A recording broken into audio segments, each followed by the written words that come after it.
வணக்கம், வந்தனம், சுஷ்வாக்தம். Welcome to Jaya TV. சுவைய சுவை நிகழ்ச்சிக்கு வித்தியாசமான சமையல், எளிமையான சமையல், சுவையான சமையல், சூப்பரான சமையல். நம்ம சுவைய சுவை நிகழ்ச்சியில் பெஸ்ட் பார்ட் நீங்கள் செய்யும்போது உங்களுக்கு வந்து அந்த ரிசல்ட்டு சக்ஸஸ்ஃபுல்லாக வர்றதுன்றது தான் எங்களுடைய பெரிய சக்ஸஸ்ஃபுல் எங்களுக்கு. அந்த வகையில் இன்னைக்கு ஒரு நல்ல அருமையான குடிக்கிற மாதிரி ஒரு கீர், அதுவும் வந்து அரிசியில் ஒரு கீர் செய்யலாம். சப்போஸ் ஒரு கெஸ்ட்டு வந்துட்டாங்க, நம்ம வீட்டில் ஒரு பாயசம் பண்ணுறதுக்கு இப்போ சேமியாவோ ரவையோ இல்லை, ஜவ்வரிசியும் இல்லை, என்ன பண்ணலாம்? அரிசி வச்சுருக்கோம், பால் இருக்குது, சர்க்கரை இருக்குது, முந்திரி பருப்பு, திராட்சை இருக்குது. ஒரு நல்ல கீர் கொடுக்கலாமா? கீருன்னும் போது அது என்ன மாதிரி இருக்கும், எப்படி டேஸ்ட் இருக்கும், எந்த மாதிரி வேக வைக்கணும், அது எப்போ அந்த பால் ஊற்றுறது, அதெல்லாம் நம்ம பார்க்க போகிறோம். அந்த கீர், அதாவது ரைஸ் கீர் செய்கிறதுக்கு முன்னாடி அதுக்கு தேவையான பொருட்கள் நம்ம என்ன செஞ்சு பார்ப்போம். அரிசி ஒரு கைப்பிடி, சர்க்கரை 4 கை, பால் 2 கப்பு, முந்திரி பருப்பு ஒரு 10 நம்பர், திராட்சை ஒரு 20 நம்பர், ஏலக்காய் 4 நம்பர், நெய்யை உருக்குறது 100 கிராம். ஒரு நல்ல கீர், ரைஸ் கீர், குங்குமப்பூ போடலாம், ஏலக்காய் பொடி போடலாம், நெய்யில் முந்திரி பருப்பு திராட்சை வறுத்து கொட்டலாம், பாஸ்மதி அரிசி யூஸ் பண்ணலாம், இல்லை வீட்டில் இருக்க அரிசி யூஸ் பண்ணிக்கலாம். ரைஸ் கீருன்னு சொல்லும்போது பாஸ்மதி அரிசிக்கு தனியாக ஒரு ஃப்ளேவர் இருக்குது. அந்த ஃப்ளேவரோட அந்த ரைஸ் கீரை சாப்பிட்டிங்க அப்படின்னா சூப்பராக இருக்கும். நான் அரிசி அளவு சொன்னது பார்த்திங்கன்னா ஒரே ஒரு கைப்பிடி தான். இப்போ நான் அரை அழாக்கு ஒரு அழாக்கு சொல்லியிருந்தோம்னா அது என்ன ஆகிடும், வந்து சாதம் மாதிரி ஆகிடும். சாதாரணமாக இந்த பாயசம், கீரு இது ரெண்டுமே வந்து குடிக்கிற பதத்தில் இருக்கணும். அப்போ குடிக்கிற பதத்தில் இருக்கணும் அப்படின்னா அந்த சேமியா ஆகட்டும், ஜவ்வரிசி ஆகட்டும், ரவை ஆகட்டும், இந்த அரிசி ஆகட்டும், அவல் ஆகட்டும், ஒரு கைப்பிடி கணக்கு தான். சப்போஸ் ஒரு கைப்பிடியில் எவ்வளோ பேர் சாப்பிட்லாம்னு நீங்கள் ஃபீல் பண்ணிங்கன்னா ஒரு 4 பேர் கண்டிப்பாக அந்த கீரை ஒரு கைப்பிடி அரிசிக்கு சாப்பிட்லாம். இதே நம்ம வந்து ஒரு அழாக்கு போட்டோம் அப்படின்னா கிட்டத்தட்ட வந்து 8லேருந்து 9 அழாக்கு தண்ணி ஊற்றணும். ஒரு 50 பேர் கொடுக்கலாம் ஒரு அழாக்கு அரிசியில் அந்த கீரை. ஒரு கைப்பிடின்னு சொல்லும்போது நான் சொன்ன 4லேருந்து 5 பேர் தாராளமாக சாப்பிட்லாம். இந்த கீர் வந்து குடிக்கிற பதத்தில் இருக்கணும். இப்போ என்ன பண்ணுறோம், நெய்யை கொஞ்சமாக விட்டுட்டு அந்த அரிசியை வதக்கிடுறோம், வறுத்துடுறோம். அந்த ஒரு கைப்பிடி அரிசிக்கு தண்ணி வந்து கிட்டத்தட்ட ஒரு 3 டம்ளர் தண்ணி விட்டுறோம். அந்த தண்ணியிலே வந்து அந்த அரிசி நல்லா வேகணும்.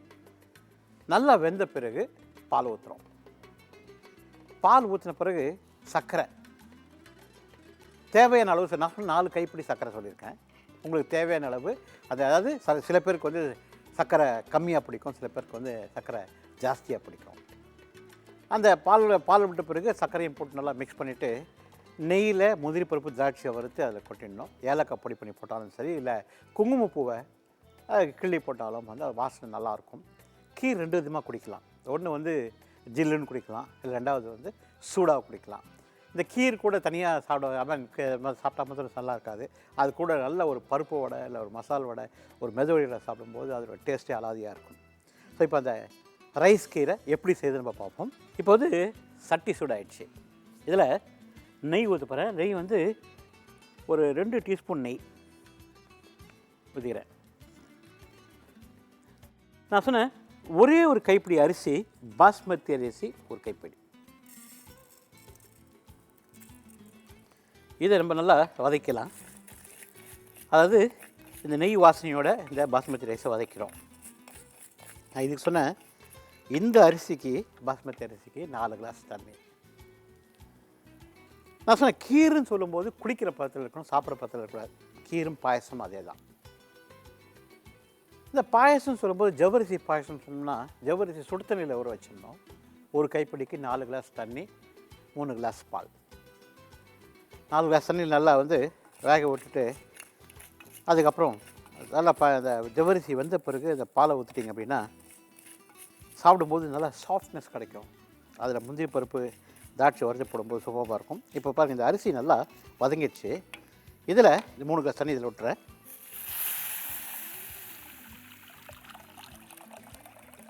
இந்த தண்ணியில் இப்போது அரிசி வேகணும். இந்த வேகும்போது சாதாரணமாக இந்த ஸ்வீட்டுன்னு சொல்லும்போது அந்த ஸ்வீட் டாமினேட் பண்ணி கொடுக்கணும் அப்படின்னா ஒரு சிட்டிக்கை உப்பு அப்படி தட்டி விட்டோம்னா அந்த ஸ்வீட் வந்து டாமினேட் பண்ணும். எந்த ஸ்வீட் நீங்கள் செஞ்சாலும் ஒரு துளி, ஒரே ஒரு துளி தான் பண்ணுமே தவிர 1/4 டீஸ்பூன்லாம் போடக்கூடாது. ஒரு துளி அந்த உப்பு அப்படி டச் பண்ணி விட்டோம்னா அந்த ஸ்வீட் வந்து அட்டகாசமாக இருக்கும். ஸோ இந்த அரிசி நல்லா வெந்து வரணும். பாஸ்மதி அரிசி, பச்சை அரிசி, பொன்னி அரிசி, ஜீரக சம்பா அரிசி எது வேணாலும் நீங்கள் வந்து இந்த கீருக்கு யூஸ் பண்ணலாம்.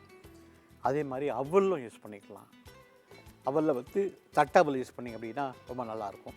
அந்த அவலை வந்து தண்ணியில் ஊற வச்சுட்டு அதுக்கப்புறம் அதே மாதிரி நெய்யில் வறுத்துட்டு அதுக்கப்புறம் தண்ணி ஊற்றி நல்லா வேக வச்சிட்ட பிறகு பால் ஊற்றினீங்கன்னா அந்த ரஃப்னஸ் இருக்காது அந்த அவலுக்கு. சாதாரணமாக அவலில் வந்து சாதாரணமாக தண்ணியில் போட்டு எடுக்கும்போது சாப்பிடும்போது கொஞ்சம் டஃப்பாக இருக்கும். இதை நல்லா வேக வச்சுன்னா அந்த டஃப்னஸ் இருக்காது. ஸோ இந்த அரிசியை வெந்து வரவர்களும் will go for a short commercial break.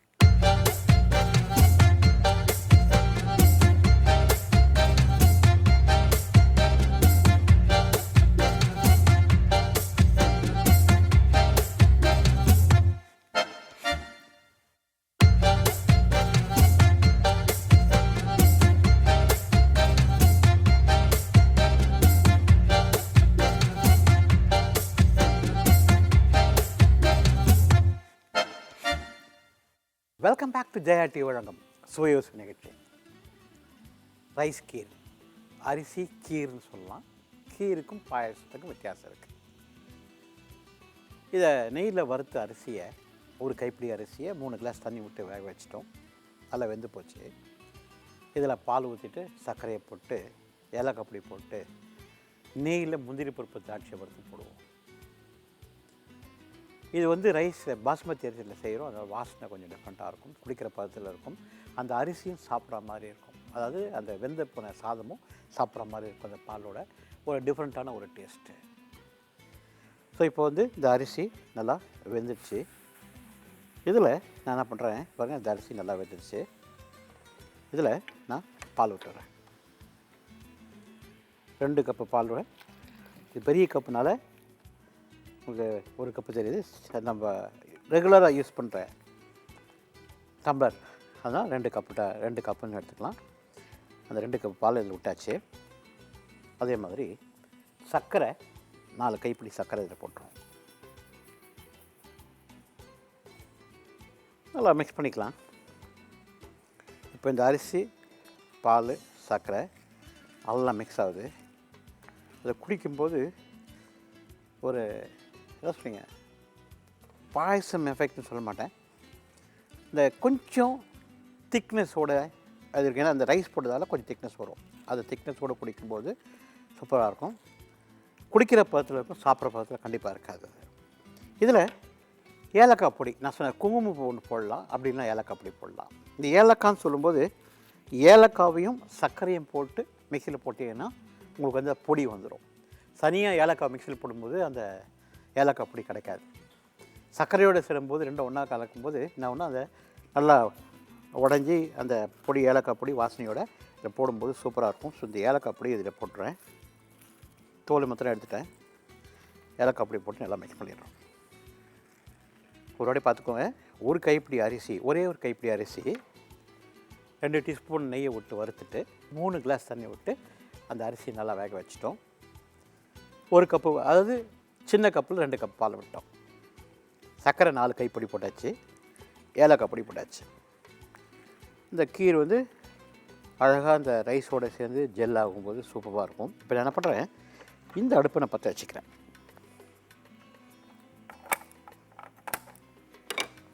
இப்போது இந்த பாத்திரத்தை அப்படியே சிம்மில் வச்சுட்டு இதுக்கு மாற்றிடுறேன். இதில் இப்போது தாளிப்புக்கு ஒரு பாத்திரம் வச்சுக்கிட்டேன். இது கொஞ்சம் பார்த்துட்டே வாங்க, ஏன்னா பால் ஊற்றிக்கிறதால பொங்க வாய்ப்பு இருக்குது. சிம்மில் இருக்கட்டும். இப்போ நெய் விட்டுக்கிறதில்ல. நெய் வந்து ஒரு 100 கிராம் நெய் விட்டுட்டு, நெய் சூடாகும்போது இந்த முந்திரி பருப்பையும் திராட்சையும் போட்டு வதக்குறோம். இது கொஞ்சம் கிண்டிகிட்டே வந்துடும். பால் உடையாமல் பார்த்துக்கணும். அதனால தான் தண்ணியில் பால் மிக்ஸ் பண்ணுறோம். டைரெக்டாக பால் போட்டு நீங்கள் கொதிக்க விட்டிங்க அப்படின்னா அந்த பால் உடஞ்சி போகிறதுக்கு வாய்ப்பு இருக்குது. மோஸ்ட்லி நீங்கள் சிம்லேயே பண்ணிங்க அப்படின்னா அதுக்கு கண்டிப்பாக நல்ல ரிசல்ட் கிடைக்கும். ஃப்ளேம் ஹையாக வைக்கும்போது தான் கொஞ்சம் இந்த ரிஸ்க் எடுக்கிறதுக்கு நிறைய வாய்ப்புகள் இருக்குது. இப்போது இது என்ன, அதாவது இந்த நெய் சூடாகுது. இந்த சூடு நெய்யில் என்ன பண்ணுறேன், முந்திரி பருப்பு திராட்சையும் போட்டுறேன். போட்டு அந்த கோல்டன் ப்ரௌன் கலரில் எடுத்து வரணும். நான் சொன்னால் ஒரு 10 முந்திரி பருப்பு, ஒரு 20 திராட்சை. சப்போஸ் உங்களுக்கு முந்திரி பருப்பு ஜாஸ்தி பிடிக்கும் அப்படின்னா நீங்கள் முந்திரி போட்டுக்கலாம். இதுலேயே வேணும்னா இந்த பிஸ்தா பருப்பு, பாதாம் பருப்பு, அதே மாதிரி மேபி உங்களுக்கு ஹேசல் நட் கிடச்சிச்சின்னா ஹேசல் நட்டு, அது மாதிரி உங்களுக்கு நட்ஸ் அண்ட் ஃப்ரூட்ஸ் நீங்கள் போட்டுக்கலாம். சப்போஸ் உங்களுக்கு கீரில் கொஞ்சம் வித்தியாசமாக கொடுக்கணும், அதனால் கொஞ்சம் நான் வந்து இந்த ஃபிக்ஸும் பேரிச்சம்பழத்தை போட்டுக்கிறனாலும் போட்டுக்கலாம் நீங்கள். இப்போது இந்த திராட்சை முந்திரி பருப்பை இந்த கலரில் வரணும் நம்ம எடுத்து வந்து நல்லா வதக்கிடுறோம், அதாவது நல்லா வறுத்துடுறோம். பாருங்கள் கலர் மாறிடுச்சு. இப்போ அடுப்பு அணைச்சிடுறேன். கலர் சூப்பராக வந்துடுச்சு. அப்படியே எடுத்துன்னு போயிட்டு இதில் ஊற்றிடுறோம்.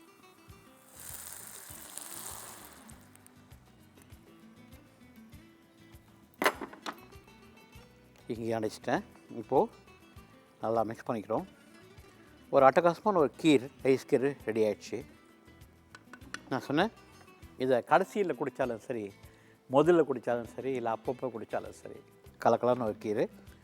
இந்த ரைஸ் கீரோட ஒரு நல்ல மசால் வடை, பருப்பு வடை, இல்லை மெது வடை, கிறிஸ்பாக மெது வடை சாப்பிட்டு மெது கிறிஸ்பான்னு சொல்லும்போது எல்லாருக்குமே வந்து அந்த கிறிஸ்பினஸ் வரதில்லை அப்படின்னு சொல்லி ஒரு கம்ப்ளைண்ட் இருக்குது.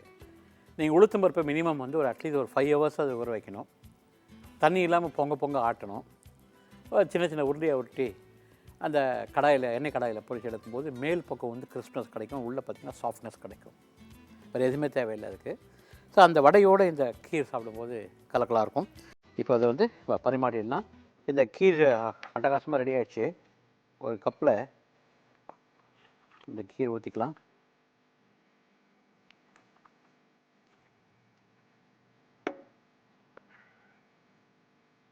இந்த முந்திரி பருப்போட மேலே நெய்யோட இந்த அரிசியோட பாருங்க, இந்த அரிசியோட வெந்த சாதம், இந்த கீரை சாப்பிட்டீங்க அப்படின்னா ஒரு கலக்கல் எஃபர்ட்டு.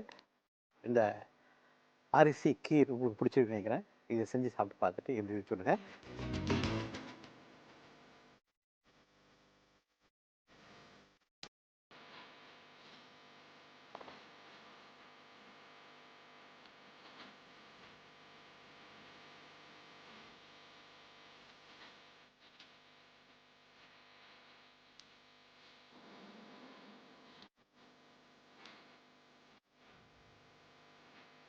இதுக்கு அடுத்த டிஷ் நம்ம செய்ய போகிறது எறா மல்லி வறுவல். அந்த எறா மல்லி வறுவல் செய்கிறதுக்கு முன்னாடி அதுக்கு தேவையான பொருட்கள் நம்ம என்னென்னு பார்ப்போம். எறா 1/2 கிலோ, தனியா 2 கை, மிளகாய் 5 நம்பர், சோம்பு 1 டீஸ்பூன், வெங்காயம் 1 கை, கொத்தமல்லி 2 கை, எண்ணெய் 1 குழிக்கரண்டி, மிளகுத்தூள் 2 டீஸ்பூன், உப்பு தேவையான அளவு.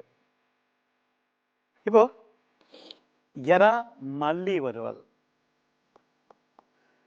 தனியா 2 கை, மிளகாய் 5 நம்பர், கொத்தமல்லி 2 கை போட்டு வறுத்து பொடி பண்ணிடலாம். ஒரு கடாயை வைக்கிறோம், எண்ணெய் ஊற்றுறோம், சோம்பு வறுத்துக்கிறோம், சோம்பு தாளிக்கிறோம், வெங்காயத்தை வதக்குறோம், எறாவை வதக்குறோம், அந்த மல்லி பொடியை போட்டுறோம்.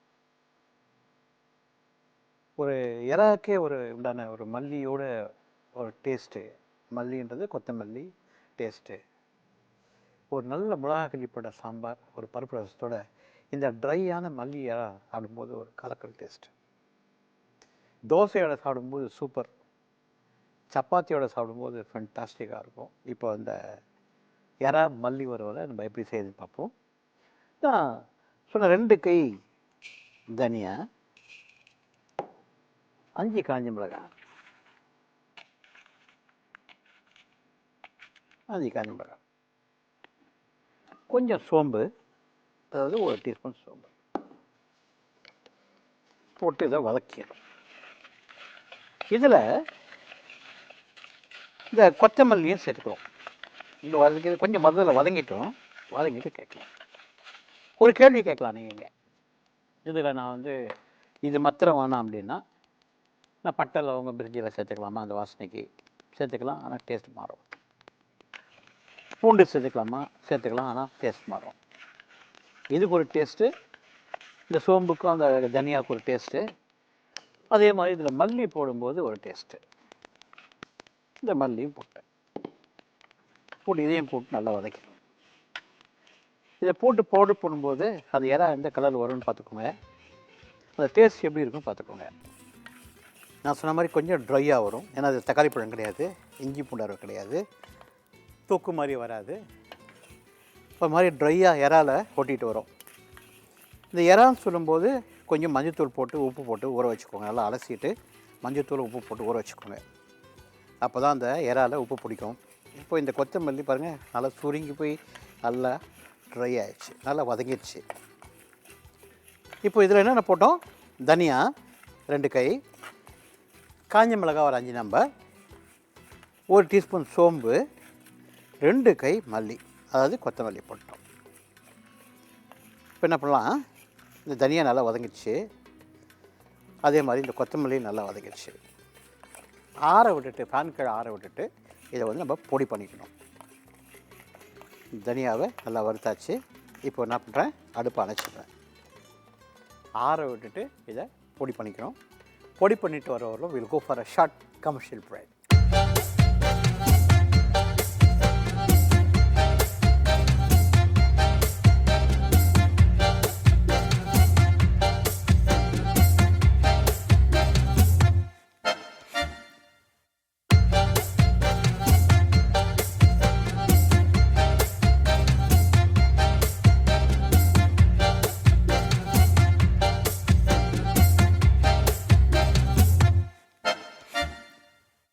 Welcome back to Jaya TV வழக்கம் சுவையோசு நிகழ்ச்சிக்கு. எறா மல்லி வறுவல், தனியா 2 கை, 5 காஞ்ச மிளகாய், 2 கை கொத்தமல்லி, சோம்பு 1 டீஸ்பூன் போட்டு வறுத்துட்டு இந்த மாதிரி பொடி பண்ணிட்டோம். இப்போது எண்ணெய் ஊற்றணும், சோம்பு தாளிக்கணும், கொஞ்சம் கொத்தமல்லி தாளிச்சிட்டு வெங்காயத்தை வதக்கிட்டு எறாவையும் வதக்கிட்டு உப்பு போட்டு 3 நிமிஷத்தில் எறா வெந்துடும். சின்ன எறானால 3 நிமிஷத்தில் வெந்துடும். இந்த பொடியும் போட்டு மிளகுத்தூளையும் போட்டு வதக்கிட்டோம்னா ஒரு சூப்பரான கலரு, டேஸ்ட்டு. அதுவும் நான் சொன்ன அந்த மிளகா கிள்ளிப்பட சாம்பாரும் பருப்பு ரசத்தோடையோ இல்லை எலுமிச்சம்பழ ரசத்தோடையோ இந்த மல்லி எறா சாப்பிடும்போது ஒரு கலக்கல் டேஸ்ட்டு. சப்பாத்தியோட சாப்பிட்டிங்க அப்படின்னா அட்டகாசமாக இருக்கும். தோசையோட சாப்பிடும்போது சூப்பராக இருக்கும். இப்போ அந்த எறாவுக்கு என்ன பண்ணுறோம்? எண்ணெய் ஊற்றிடுறோம். ஒரு குழிக்கரண்டி எண்ணெய் சூடாகுது. இதில் சோம்பு 1 டீஸ்பூன் தாளிக்கிறோம். கொத்தமல்லி 1 கை கொத்தமல்லி போட்டுக்கிறோம். இதை வதக்குறோம். நான் சொன்னது ஒரே ஒரு கை வெங்காயம், 1 கை வெங்காயம், இதையும் போட்டு நம்ம வதக்கிறோம். நான் ஏற்கனவே சொன்ன மாதிரி இந்த எறாவை உரித்து அலசி எடுத்துட்டு அதில் கொஞ்சம் மஞ்சள்தூள் உப்பு போட்டு ஊற வச்சுருக்கோம். அந்த எறாவை போட போகிறோம். இந்த வெங்காயம் 3/4 பாகம் வதக்கணும். இப்போ இதில் இந்த எறாவை சேர்க்குறேன். மஞ்சள்தூள் ஊற வச்ச எறா, கொஞ்சம் உப்பு போட்டுக்கேன். போட்டு ஏன் அப்படின்னா அந்த நீச்சு வாசனை வராது, அதனால் அதில் கொஞ்சம் மஞ்சள்தூள் உப்பு போட்டு ஊற வச்சிடுறேன். எறா 3 நிமிஷத்தில் வெந்துடும். இந்த உப்பு போட்டதால் கொஞ்சமாக உப்பு போட்டுக்கோங்க, ஜாஸ்தி போட வேண்டாம். கொஞ்சம் உப்பு போட்டுக்கோங்க. எறாக்கு உப்பு போட்டுக்கோங்க. போட்டு வதக்கிடணும். எறா அதாவது 3லேருந்து 4 நிமிஷத்துக்கு மேலே நீங்கள் குக் பண்ணிங்க அப்படின்னா ரப்பர் மாதிரி ஆகிடும். இப்போது ஆல்ரெடி எறா வந்து 75% குக் ஆகிடுச்சு. 2 நிமிஷம் ஆச்சு, 75% குக் ஆகிடுச்சு. நான் சொன்னேன் 3லேருந்து 4 நிமிஷம் எறா குக் ஆச்சு. சின்ன எறா இருந்தால் 3 நிமிஷம், கொஞ்சம் பெரியா இருந்தால் 4 நிமிஷம். அதுக்கு மேலே அப்படின்னா ரப்பர் மாதிரி ஆகிடும். இப்போ ஆல்மோஸ்ட் எறா வந்து குக் ஆகிடுச்சு. நான் பொடி பண்ணி வச்சுருக்க மல்லி, அதாவது தனியா, மிளகாய், சோம்பு அண்ட் கொத்தமல்லி அதை போட்டுறேன். மேலே தூளை மாதிரி போட்டுறேன். அதே மாதிரி மிளகுத்தூள் ஒரு 2 டீஸ்பூன் மிளகுத்தூளையும் போட்டுறேன். இதையும் போட்டு நல்லா மிக்ஸ் பண்ணி வைப்போம். இப்போ என்ன ஆகுது, ஒரு பீஸ்லையும் வந்து இறால போய் இந்த மசாலா வந்து உக்காந்துடுது. இறா சாஃப்டாக இருக்குது. அப்படியே சாப்பிட்டாலும் சூப்பராக இருக்கும். இதை தண்ணியெலாம் ஊற்ற வேணாம். இந்த இதுலேயே நல்லா சூட்லேயே நல்லா வெந்துடுச்சு. இறா நல்லா வெந்துடுச்சு. இன்னும் கொஞ்சம் பொடி தேவைப்படுது. இந்த மீதி பொடியை நான் போட்டுறேன். நம்ம பண்ண அந்த 1/2 கிலோ இறாவுக்கு 2 கை தனியா, 2 கை கொத்தமல்லி, 5 மிளகாய், 1 டீஸ்பூன் சோம்பு, சூப்பராக கரெக்டாக போச்சு. இப்போ இந்த இறா வந்து அருமையாக ரெடி ஆகிடுச்சு. நான் சொன்னேன் சாம்பார், மிளகா கிள்ளிப்பட்ட சாம்பாரோட, ரசம் சாதத்தோட, இன்னொன்று சூடு சாதம், ஒரு 2 கை சூடு சாதம், 2 டீஸ்பூன் எண்ணெய், நல்ல எண்ணெய், அப்படி இல்லை நெய், இந்த பச்சை கலரில் பார்க்குறீங்களா பொடி, அதையும் போட்டு மிக்ஸ் பண்ணி சாப்பிட்டீங்க அப்படின்னா அதோட டேஸ்ட்டே வந்து சூப்பராக இருக்கும். இப்போ இந்த இறா மல்லி வறுவல் ஒரு வாட்டி பார்த்துப்போம். வதக்கிறதுக்கு பார்த்தீங்கன்னா 2 கை தனியா, 5 காஞ்ச மிளகாய், 1 டீஸ்பூன் சோம்பு, 2 கை கொத்தமல்லி போட்டு வதக்கிட்டு பொடி பண்ணிட்டோம். எண்ணெய் ஊற்றணும், சோம்பு தாளித்தோம், கொஞ்சம் கொத்தமல்லி தாளிச்சிட்டு வெங்காயத்தை வதக்கிட்டு இந்த இறாவை வதக்கிட்டு அதை பொடியும் போட்டு மிளகாத்தூளியும் போட்டோம். நல்லா வதங்கின பிறகு அடுப்பு அணைச்சிடலாம். இப்போ சூப்பராக இந்த இறா ரெடி ஆகிடுச்சு. அடுப்பு அணைச்சிட்டு இதை என்ன பண்ணலாம், ஒரு பாத்திரத்தில் எடுத்து கொடுக்கலாம்.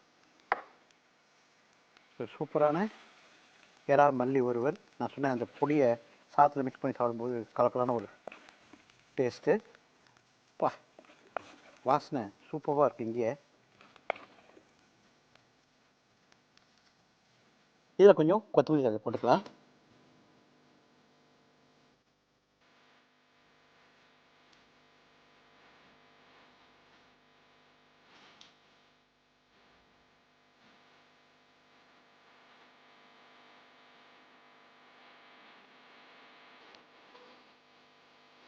இறா மல்லி வறுவலை சூப்பராக சாதத்தில் பறித்து சாப்பிடும்போதும், சப்பாத்தியோடு சாப்பிடும்போதும் சரி, அதே மாதிரி தோசையோடையும், மிளகா கிள்ளிப்பட்ட சாம்பாரோட, ரசம் சாதம் சாப்பிடும்போது கலகலாக இருக்கும்.